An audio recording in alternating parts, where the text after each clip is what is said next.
ایک خاموش سا گاؤں تھا جسے لوگ نورپور کے نام سے جانتے تھے۔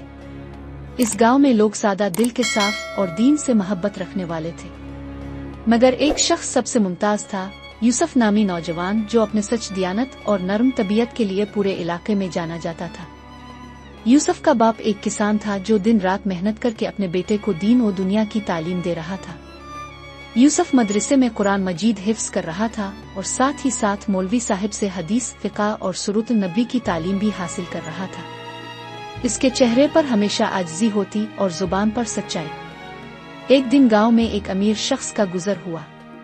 اس نے اعلان کیا کہ وہ کسی ایماندار لڑکے کو اپنے کاروبار کے لیے شہر لے جانا چاہتا ہے۔ بہت سے لڑکوں نے کوشش کی مگر یوسف کو مولوی صاحب نے چانا یہ کہہ کر، یہ لڑکا صرف دیندار ہی نہیں سچا بھی ہے۔ یوسف کے لیے شہر جانا آسان نہ تھا۔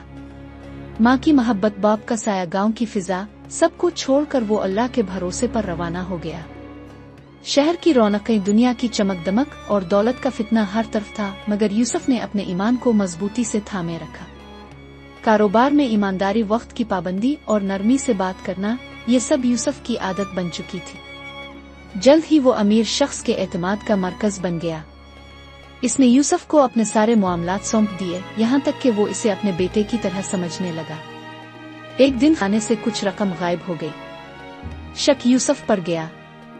سارا شہر حیران تھا کیونکہ وہ یوسف کو جانتے تھے، مگر مالدار شخص کو شک تھا۔ یوسف نے قسم کھا کر کہا، میں نے امانت میں خیانت نہیں کی، میرا رب گواہ ہے۔ یوسف پر جھوٹا الزام لگا اور اسے کام سے نکال دیا گیا۔ شہر میں رہنا مشکل ہو گیا۔ اس نے اپنی تنہائی میں رب سے فریاد کی، آ اللہ، میرے سچ کو تو جانتا ہے، مجھے سرخرو فرما۔ کچھ مہینوں بعد اصل چور پکڑا گیا، مالک کا قریبی عزیز، جس نے موقع کا فائدہ اٹھا کر یوسف کو بدنام کیا تھا۔ سب کو جب یوسف کی سچائی کا علم ہوا تو وہ شرمندہ ہو گئے۔ امیر شخص رو کر یوسف سے معافی مانگنے آیا اور کہا، تو واقعی رب کا بندہ ہے۔ یوسف نے اس وقت صرف اتنا کہا، اللہ جسے چاہے عزت دے اور جسے چاہے آزمائے، میں نے صرف اپنے رب سے وفا کی ہے۔ یوسف نے شہر چھوڑ کر واپس اپنے گاؤں کا رخ کیا۔ اب وہ صرف ایک حافظ قرآن نہیں بلکہ ایک مثال بن چکا تھا۔ گاؤں والوں نے اس کا استقبال کیا اور نوجوان اس سے علم و اخلاق سیکھنے لگے۔ یوسف نے گاؤں میں ایک مدرسہ قائم کیا جہاں وہ بچوں کو نہ صرف قرآن بلکہ سچائی، صبر اور توکل سکھاتا۔